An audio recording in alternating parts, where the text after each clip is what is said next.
Prehistoric materials of the Hongshan culture: blood meteorite stone, colorful meteorite stone, and glass meteorite. This is a truly mysterious material. At first glance, one might think it is simply a Hongshan chicken blood stone, yet strangely it is magnetic. That is because this type is not an ordinary chicken blood stone, but one that contains nickel elements. The black vein patterns in the stone are rich in nickel, which allows it to attract magnets. Ordinary Hongshan chicken blood stones usually feature yellowish or grayish streaks, which are non-magnetic.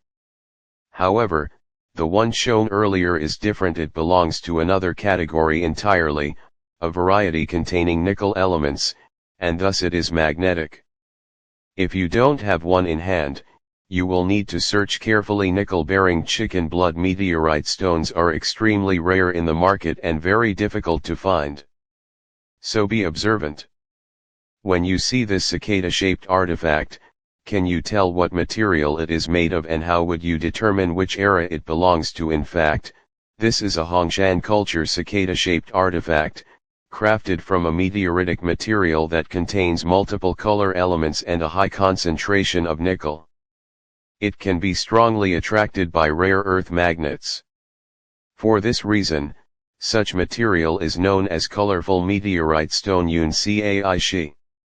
Colorful meteorite stones often exhibit a blend of red, yellow, blue, and green hues, giving them an exceptionally beautiful appearance. These colorful meteorite stones are among the rarest prehistoric Hongshan materials, holding great significance for the study of the ancient Hongshan civilization. All the colorful meteorite artifacts shared above possess the 12 inimitable prehistoric craft marks unique to Hongshan culture.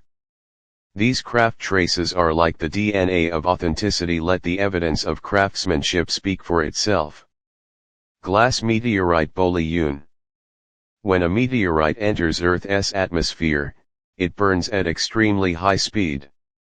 The sand and silicate particles within the meteorite begin to melt, reaching temperatures of over 1500 degrees Celsius.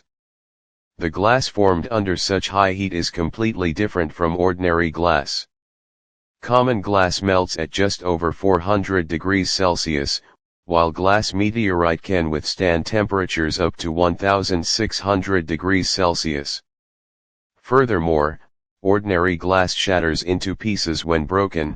Glass meteorite, on the other hand, does not fragment. It merely breaks cleanly and remains extremely hard.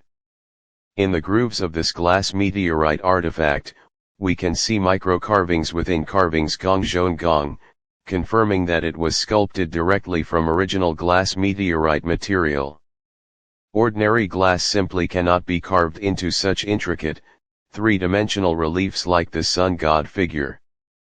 For comparison, liuli ancient Chinese colored glass and modern glass are both made by blowing molten material with a hollow iron pipe, resulting mostly in hollow art pieces. Although some solid pieces exist, once a glass object is formed, it is impossible to recarve inner grooves or intricate carvings within carvings.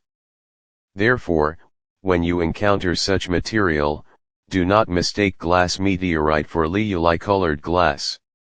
Glass meteorite appears in green, such as the double C-shaped dragon skull composite artifact, and also in blue, like Chairman Du's double-faced glass meteorite deity figure.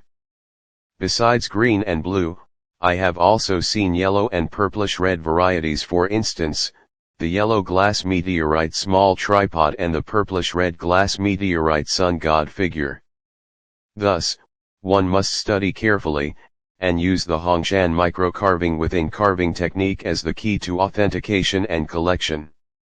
I personally own a Hongshan glass meteorite Buddha figure, representing one of the 18 Arhats, specifically the long brow Arhat. On its back is a Hongshan-style bull's head motif, and within the grooves one can clearly see micro-carving traces. This provides further evidence that Buddhist figures existed in the prehistoric Hongshan period, proving that the concept of Arhats originated from ancient Huaxia civilization, and not from India, as some people wrongly claim today.